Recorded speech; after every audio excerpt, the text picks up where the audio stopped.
Afternoon to all of you. I, Dr. Sanjib Pattnaik, I welcome all of you to our particular session in your course that is included in Operations Management, which has been coded as MMPO 003. We have already seen two different blocks. The first one we discussed about basics of operation management. In second, the block 2, we talked about the designs, planning of operations management. Now we are into block 3, how to manage the operations. So here, uh, in this session or particularly this today's session, we'll be covering the unit 8 of block 3 of your course, that is inventory planning and control. Uh, when we are talking of managing operations, first we looked at uh, how we can forecast the demand. That means what should be the requirement of our items, either products or services, in the future period of time. For that, we saw various kind of techniques, qualitative as well as quantitative. Qualitative like market survey, Delphi, questionnaires, interviews, etc. Quantitative, we saw the fitment of a line which best fits to the past data,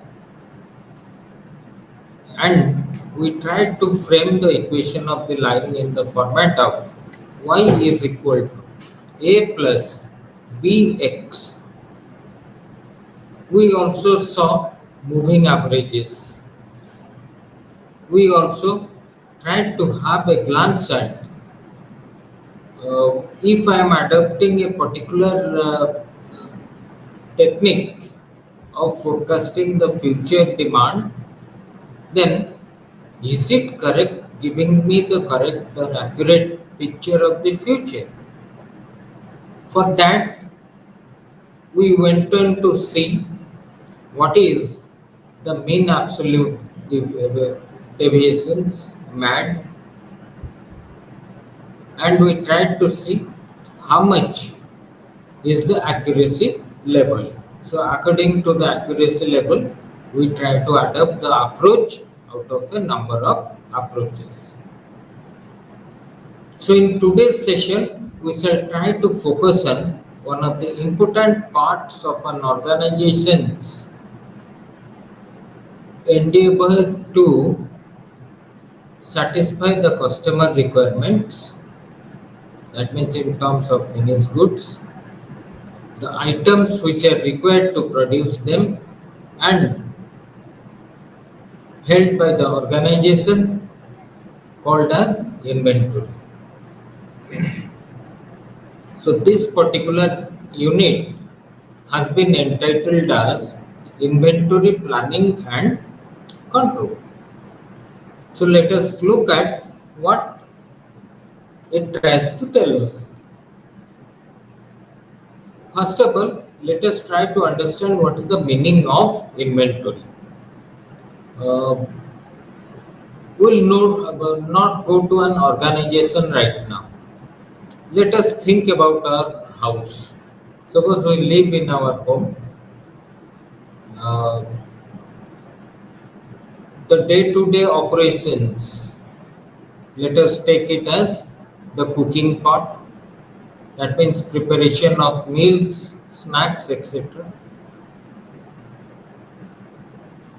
We know in general the household members will be eating on daily basis at house, the breakfast at least.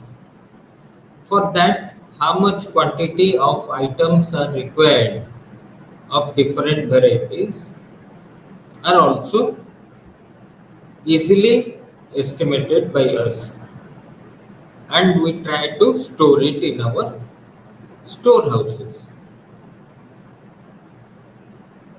Whenever we get a information regarding guests coming to our house, immediately we try to look at what should be the additional items that will be procured, or the additional quantity of items that is to be procured, so that the kitchen runs smoothly in the future period of times.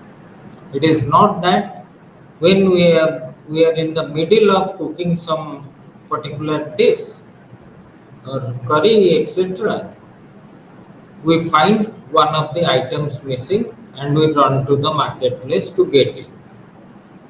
All the things should be there, readily available, when and wherever it is needed. When we are looking for an organization produces goods as well as services. Let us focus on the organization which is producing goods. So, in order to produce the finished items which will be passed on to the customer, what are the items that will be helping the organization for smooth running of future operations? That means whenever the demand from the customer is there,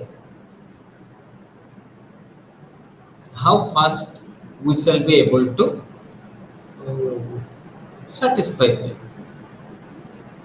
Now, when we are talking of inventory, in an organization generally, items like raw materials, work in progress or semi-finished items, finished items or finished goods, spares required for machines, etc.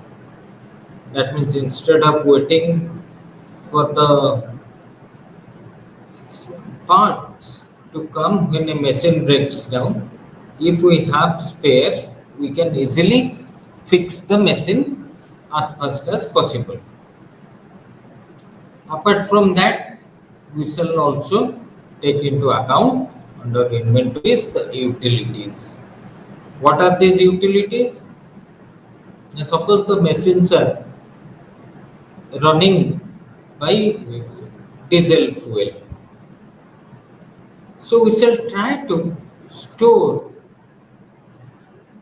at least some quantity of diesel, that whenever the requirement arises, we can satisfy the running of the machines without any stoppages. So mainly raw materials, work in progress, finished goods, spares and utilities, they make up the inventory for an organization. Now, inventory can either be independent and also dependent. Now, how to visualize an item in the inventory as independent or dependent inventory? Uh, Let us try to predict or forecast that in the coming month or in the next forthcoming month, our products to be sold in the market will be around 500 units. Now we have got an idea, 500 units will be produced and it will be sold. These 500 units we are generating from forecasting techniques. Alright. Look at the product that is going to be manufactured. It may be consisting of certain sub products or sub items which might be assembled to produce the final item. Like in mobiles, etc., computers, you might have seen various parts are assembled according to the final assembly for the finished product, and the production or the items that are required or planned for procurement for a given future period is based on the future demand. So here the future demand of the finished items are independent, but the items which are in the processes that combine together in order to have the final product, we say that they are dependent on the future forecast of final products demand. So inventory can be divided into independent and dependent inventory.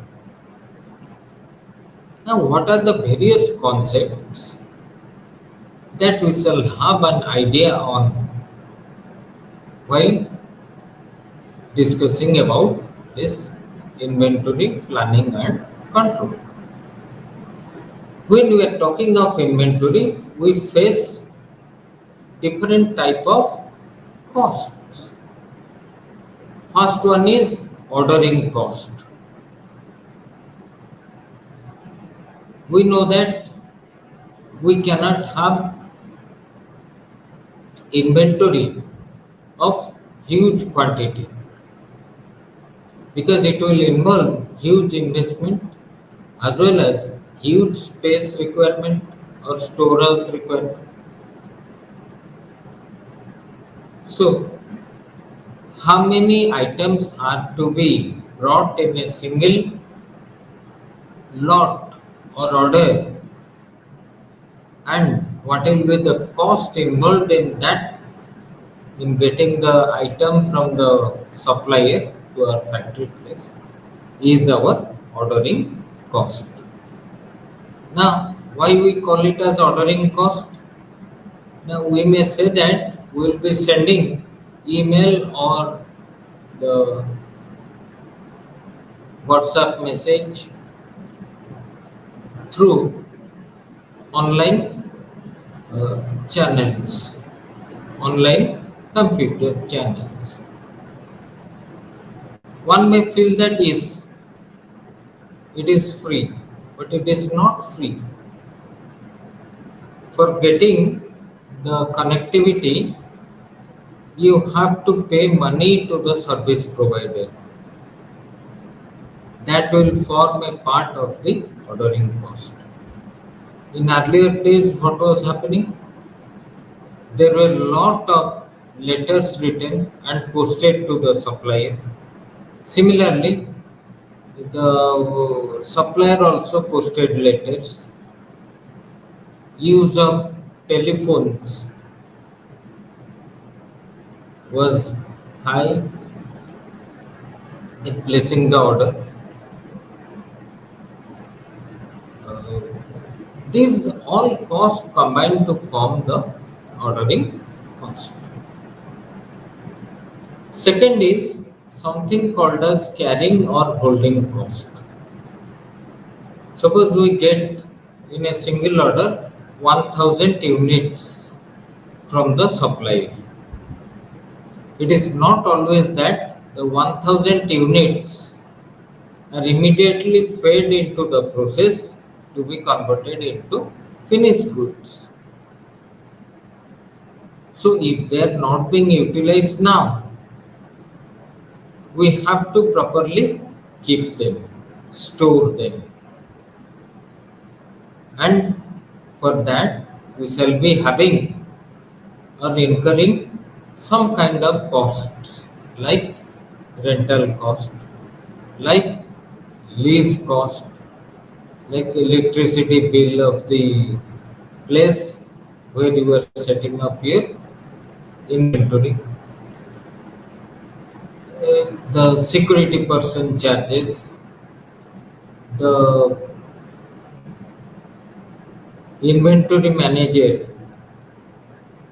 or the stores manager salary will be there, etc. So carrying cost include all those costs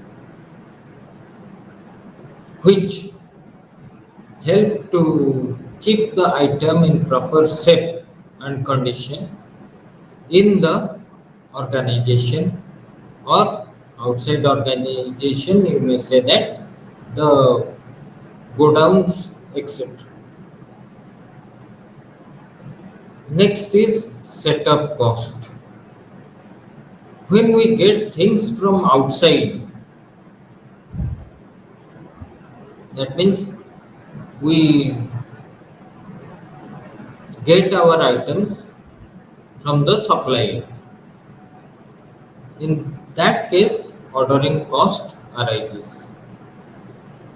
However, sometimes the organization also have different divisions, or in the same factory the machines which are required for producing a certain item to be used in the final product. So you have the machineries in house.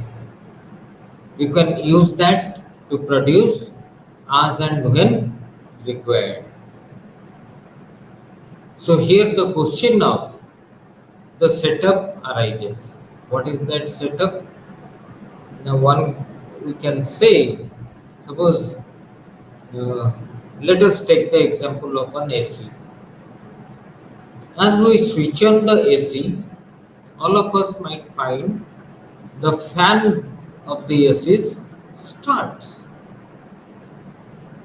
It doesn't give you the chilled air or the cold air immediately in most cases. Now after 1.5 minutes or 2 minutes, the compressor will start. The compressor of the AC is that device which will provide the cool air into the room. So here the thing that comes to our mind is yes. In order that a particular machine starts, it has to be uh, set up fast. Set up means uh, the initial time period for preparing the machine so that the machine is ready to be used. In some cases, it may be few minutes. In some cases, it may be some hours. In some cases, it may be some months. So the cost involved in having the machine to start again and to produce the items is called as the setup cost. That means instead of getting the items from the supplier, we produce it in house. Next is shortage cost. Uh, Many times we might have seen that when we are looking for a particular item, we find the answer in the market. Suppose, no, we don't have it. So every possibility is there that the person may jump into the use of products, some kind of products produced by other firms. Now, when the particular person or the interested buyer goes to the backwards, we say this happens only due to the shortage of items. So, if there is any case of shortage and the worker or the personnel do not get anything, then we cannot say that there is shortage cost.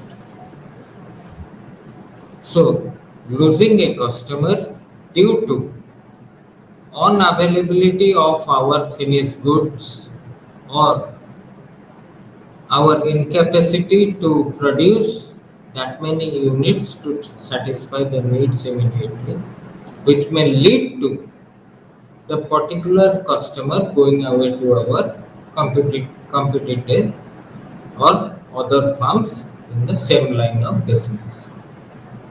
So that is a loss to the company. Next is back order cost. Sometimes what happens when we order the things, we find it is not there in the market, and in order to retain the customer,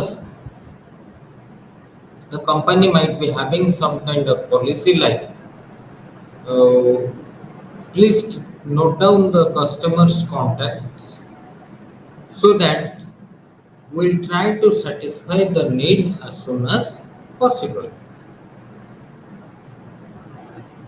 So, in order to hold back the customer who might have gone to our competitor, we need some extra activities, extra payments,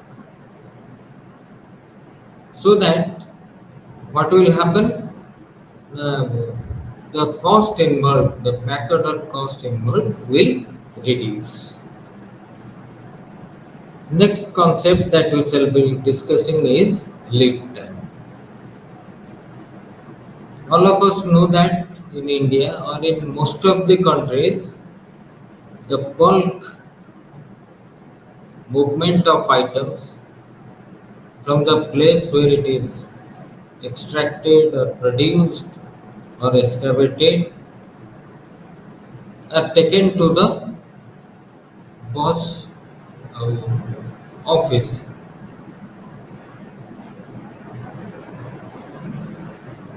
So here,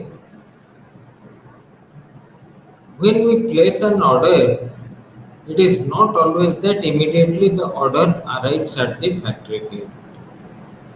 It will take some time.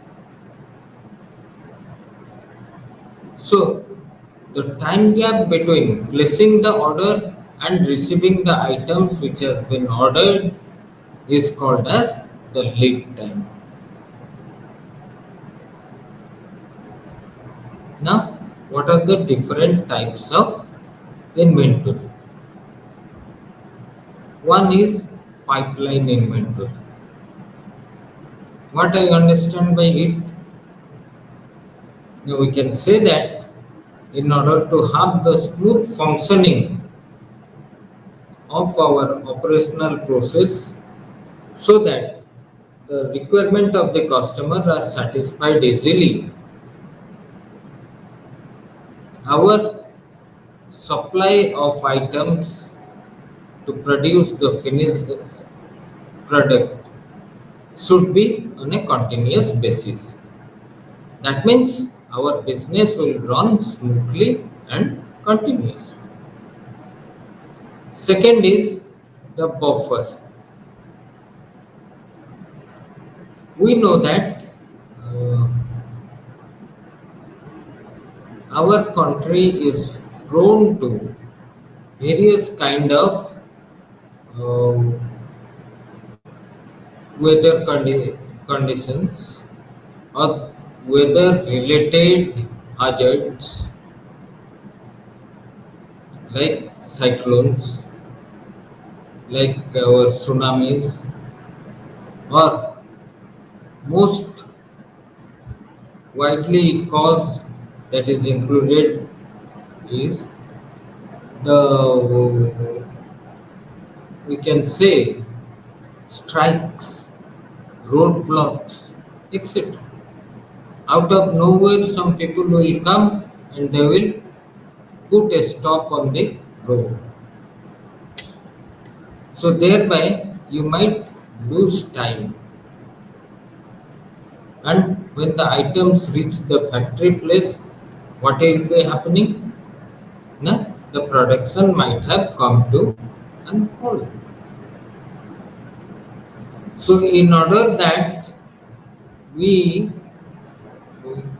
do not face that kind of situation, we try to have some amount of inventory called as the buffer inventory. Now the third one is anticipation inventory.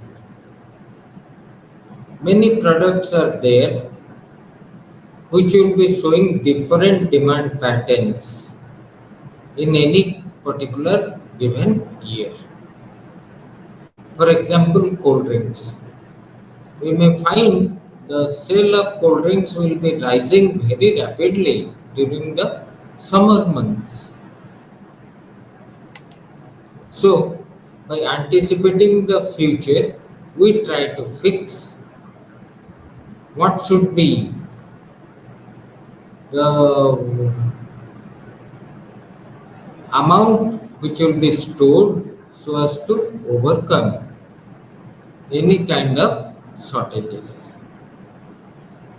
The last type is decoupling. Uh, the coupling word comes from joining together. Suppose in an organization which produces a particular product X, several departments will be working.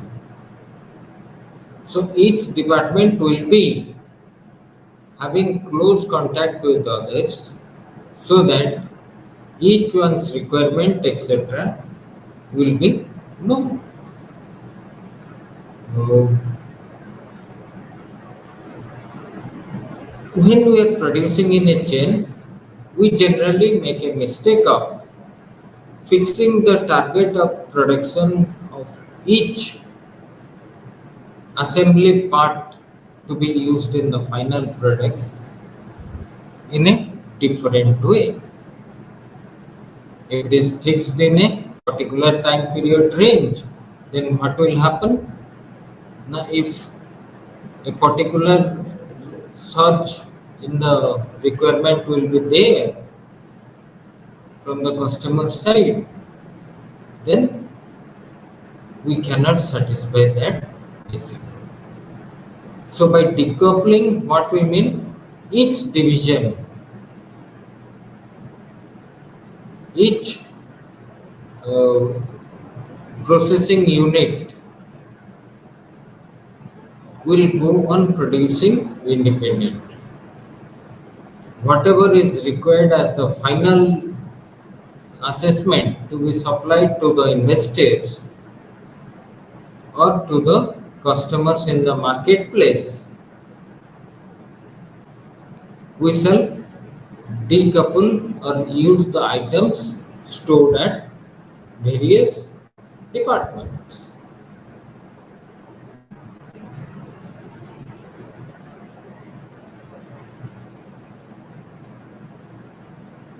What do we mean by inventory planning? Simply saying, it is the forecasting of demand of the items which are required either from the supplier or produced in-house, so that the operations that has been forecasted for the future time periods can be achieved successfully. Second is, we try to decide on stock quantity, whether we shall have huge quantity of stock or less quantity of stock. Many organizations use also the technique of zero stock.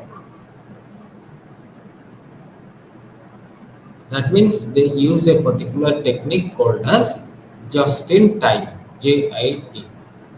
So instead of storing the items, whenever the items are required, their suppliers provide to the factory producing area directly.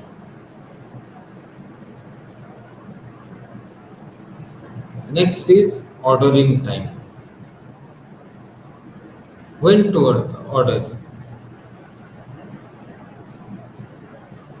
Now, usually in an educational institute, you may say at the beginning of the financial year. In case of companies, etc., organizations, we shall be having uh, a ordering time which will be satisfying the forecasted demands. In simple terms, inventory planning we can say it is the appropriate amount of inventory in the right location. It means right place and at right time. If the classes are given to teachers in an university and the class begins at 10 in the morning, all teachers have to be there at 10 in the morning. So inventory planning is the appropriate amount of inventory in the right location at the right time. This we have to keep in our mind. Now the important part starts. How much to order and when to order. Now let me tell you how much to order. When we are talking of inventory,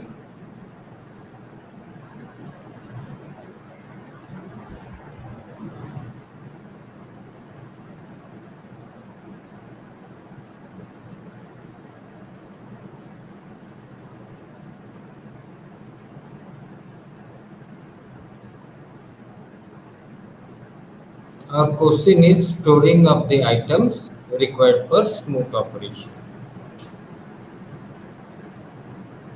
Now, how many items I will order? Suppose I know that my annual requirement, let me represent A is my annual requirement, which is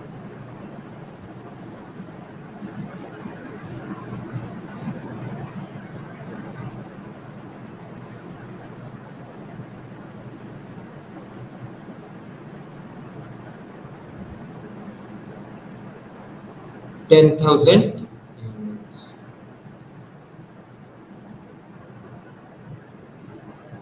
Two other costs are also there, the cost of holding and we can say cost of placing one order. Now what happens in actual practice? Suppose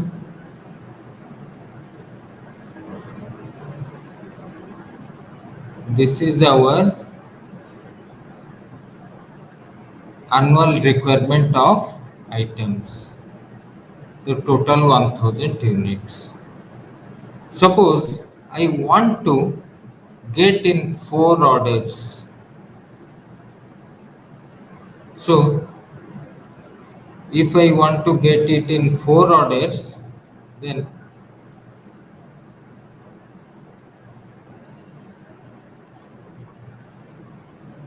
each order will be of the size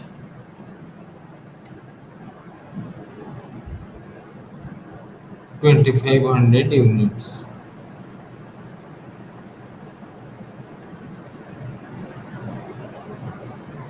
All this 2500.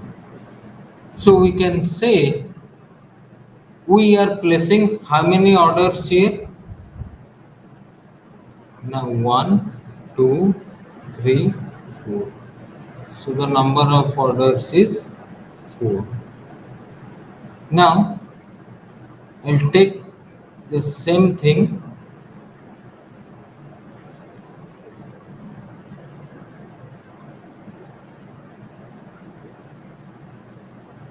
and I will place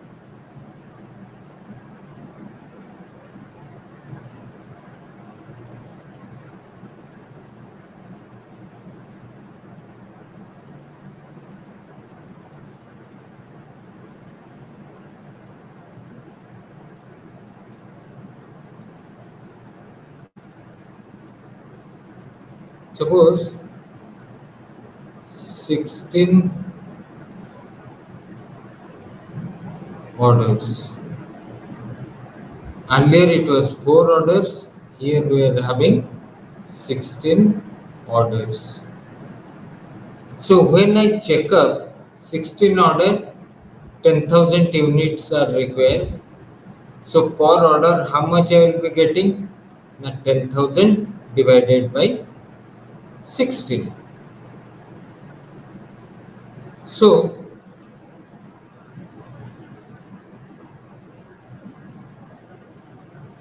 it will come to around, suppose, let us think,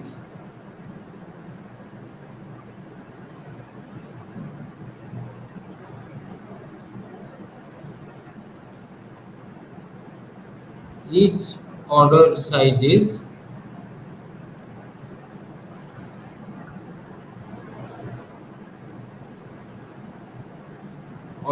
of 1700 units. Now here we are placing 4 orders. So in case of 16, here the ordering cost is higher. Here the ordering cost is lower. Here you can say the cost of holding comparatively is higher. You see, I have to take a space for 2500 units. But here I require space for 1700 units. So cost of holding comes down. So what has happened here? Now here Q was 2500. Here the Q was 1700 units. So more the quantity per order, this is the more quantity per order, the cost of ordering comes down, but the cost of holding goes upwards. Now check, when Q is 1700 units, then ordering cost increases. Why? Now because the number of orders are high. And cost of holding, you require space only for this much. But here the space requirement or garage is this much. So here we shall be paying less. So cost of holding comes down. Now, if I want to show this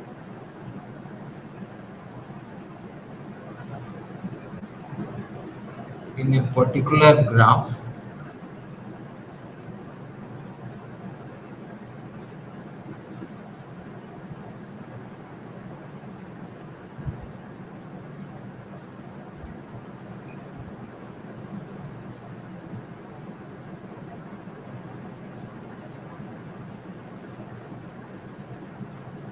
what we find, as the Q increases,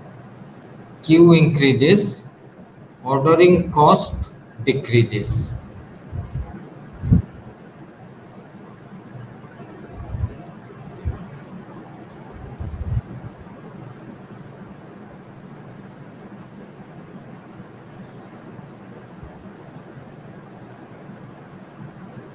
What happens to the cost of holding?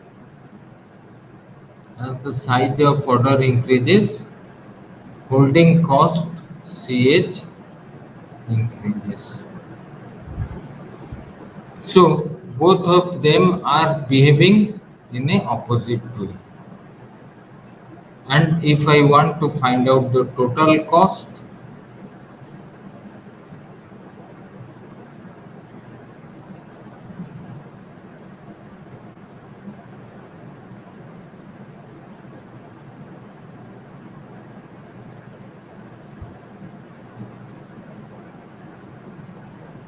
Then this is my quantity to be ordered, which minimizes the total cost. All of you see, total cost is at a minimum. Now, what is this Q? Now, this Q is our EOQ, or the economic ordering quantity. What I can say here is, it is that ordering quantity or that many units per order means in a single order, which will minimize the total cost. So here from the graph I can derive mathematical relation 2AO by CH root over. A stands for annual requirement, O for cost of placing one order, CH is cost of holding one unit in the inventory for 1 year. So our task in inventory control basically begins with EOQ. Now the question is, when shall we order? There are two different viewpoints. One is fixed period, another one is fixed quantity. Now what is that fixed period?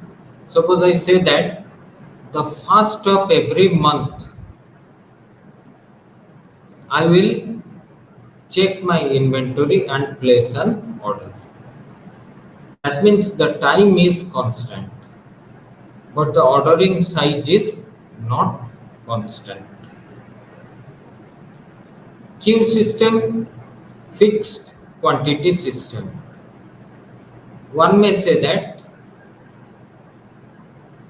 here the time is not constant, but the ordering size is constant. So according to situation, we can go for P and Q system. Now we shall move into some inventory problems. First is inventory problem, which is deterministic inventory with no shortages.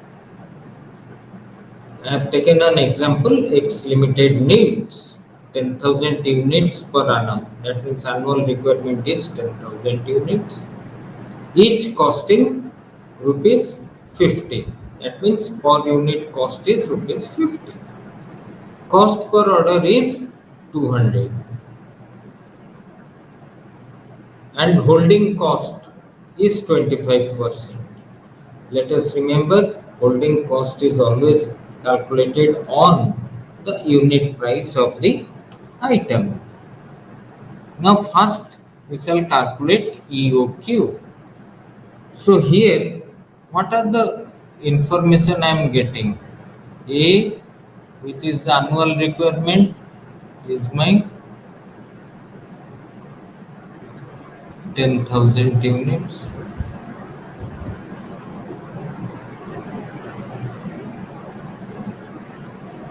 Cost of placing one order O is rupees 200. Cost of holding is equal to 25% of unit price 50.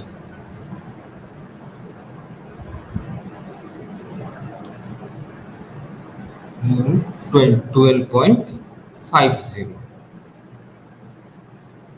Now EOQ is equal to 2AO by CH whole root over. Now I'll put all the values. It looks like 2 into 10,000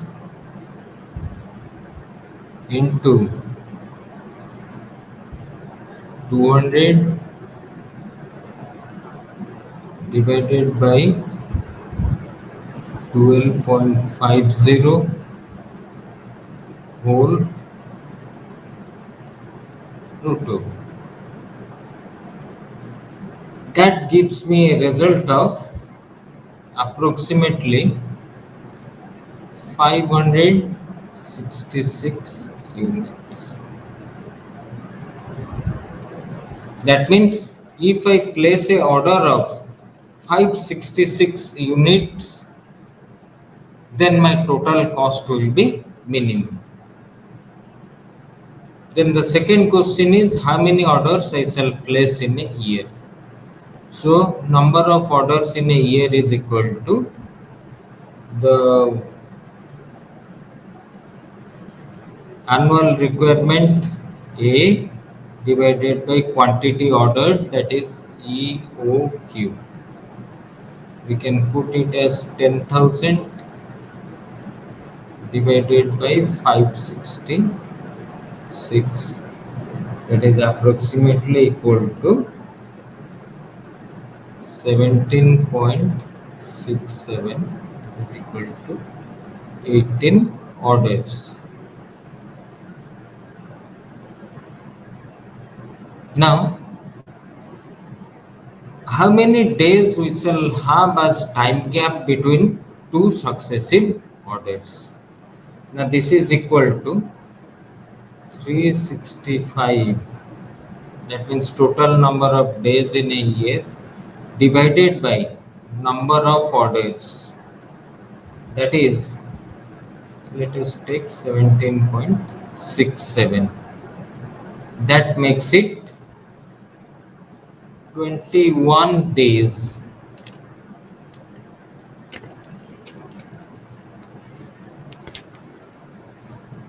So, on every 21st day, we shall be placing an order. Now, what is the total cost involved with the inventory? Now, here the total cost involved with inventory is equal to 2 into A into O into CH whole root over. And that if I put the values, it comes out to be rupees 7,071 rupees is the total cost of inventory. So this is the deterministic inventory with no shortages. Now let us look at another situation. Deterministic inventory with finite replacement. What I mean by finite replacement? Now sometimes what happens? The items I require for producing the final items. In the previous example, it was coming from the suppliers. But now, many organizations have also subdivisions which produce the required components which will be used in producing the final item. That means in-house they produce. So this is the case where we produce in-house. We do not depend upon suppliers. The example is X Limited needs 20,000 units per annum,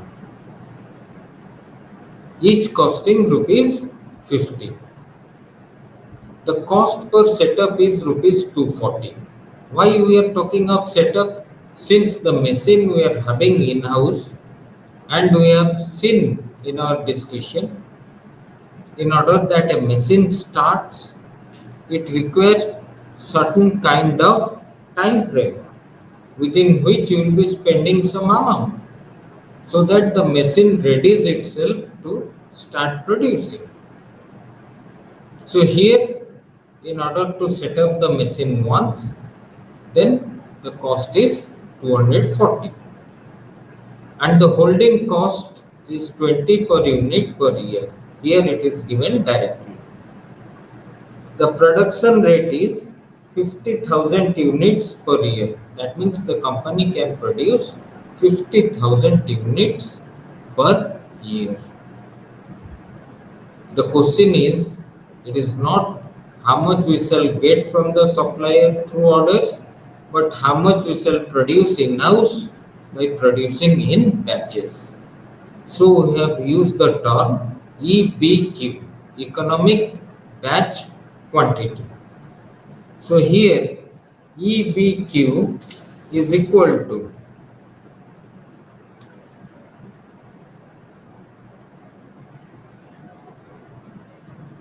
2AO by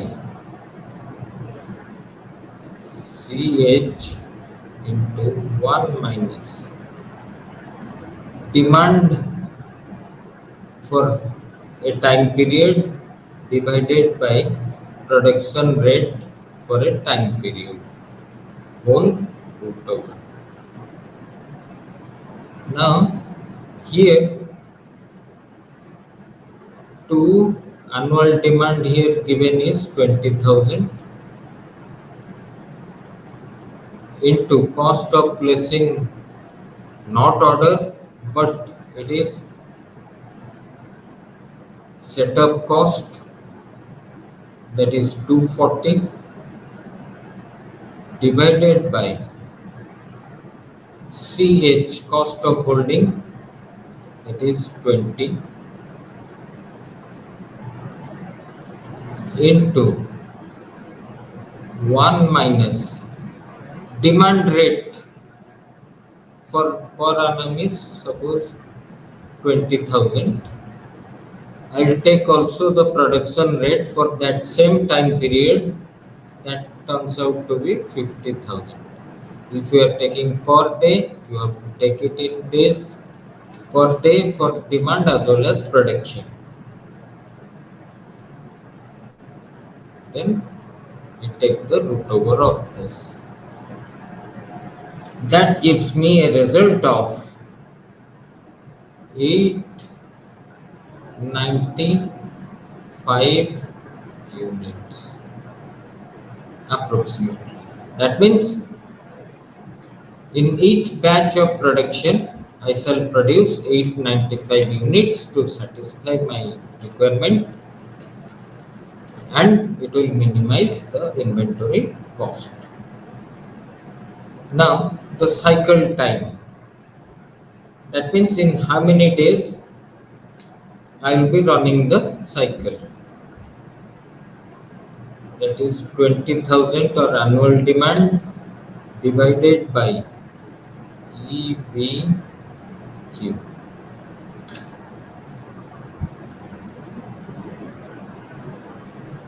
That gives me 22.34 days. Similarly, the total minimum production inventory cost if I go by producing in-house is equal to 2 into A into setup cost into cost of holding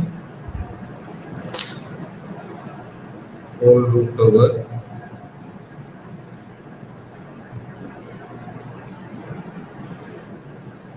multiplied with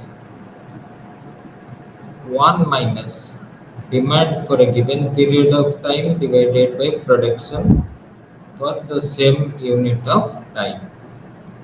That leaves me an amount of approximately rupees 10,732.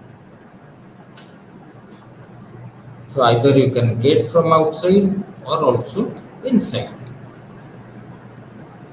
Now, when you are having shortages, that means demand is there, but you cannot produce that much, and the customer do not wait, they go to the competitors. In that case, how shall we determine the various kind of things? So here, this is the annual requirement of my A. This is my price per unit.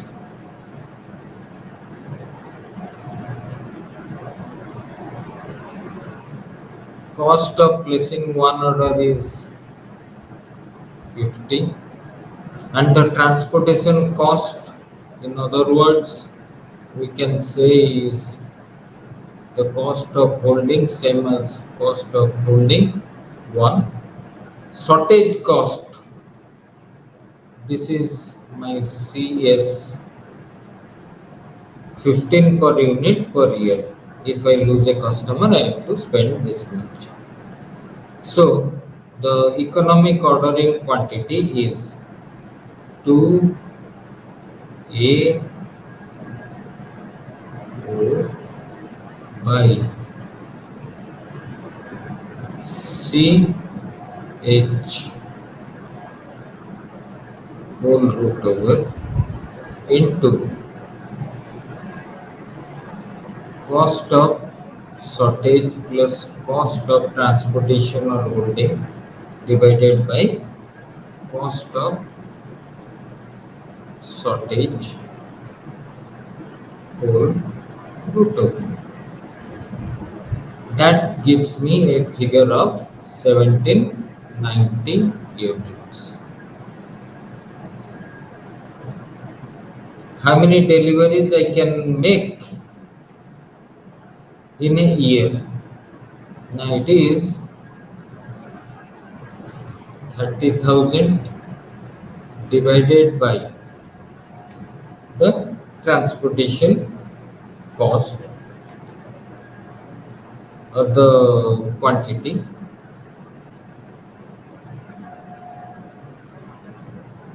That gives me a figure of 16.75, and the total optimum inventory cost is 2 A O C H root over multiplied with CS divided by CS plus CH root over, and that gives me a figure of rupees 1677. Now another is, suppose we do not know what is the demand, uncertain demand, which happens in practical world. Look at the case, a newspaper boy buys a paper at rupees 3 and sells them at rupees 4. Everyone reads newspaper, or we have an idea. Daily demand has the following pattern. It has been seen. Suppose demand of 25 has a chance of 5% only. Demand of 26 has a chance or probability of 7%. Similarly, all the requirement or daily demand have different probabilities, as we have shown, and they combine to give us a total probability of 1, because however the cells will be made. Now here what I will do, first I will calculate the cumulative probability. So this is 0.05, cumulative is add up to that point 0.12, 0.21.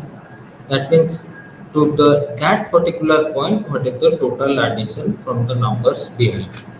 0.36, 0.56, 0.81, 0.88, 0.93, 0.97, 1.00. Each day's demand is independent of each other. How many papers should be ordered each day so that he has the best profit conditions? So here we shall calculate. First is critical ratio,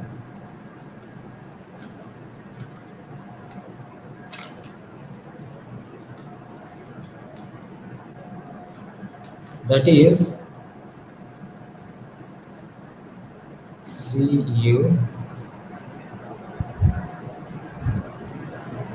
CU cost of underestimating. Suppose 30 papers are needed today, but I have got only 28 units. So how much I will be losing out? I know that each paper gives me a profit of 1 rupees. So my underestimation will be 2 rupees if the condition is such. So here, if I underestimate one paper, the cost is 1 rupees, and if it is overestimated, then I will be losing out 3 rupees because I have purchased the thing. So 1 plus 3, that is equal to 1 by 4, that is equal to 0.25. Now let me find out this probability from the cumulative probability. This 0.5 means probability starting from 0 to 0.05 will have a demand of 25. This one is 0.06 to 0.12 will have a probability of 26. Our requirement is 0.25. I think 0.22 to 0.36, the cumulative probabilities will fall in the range of 28. So the number of papers that should be ordered each day is 28. So this is the way we shall go forward in establishing the demand with uncertain demand.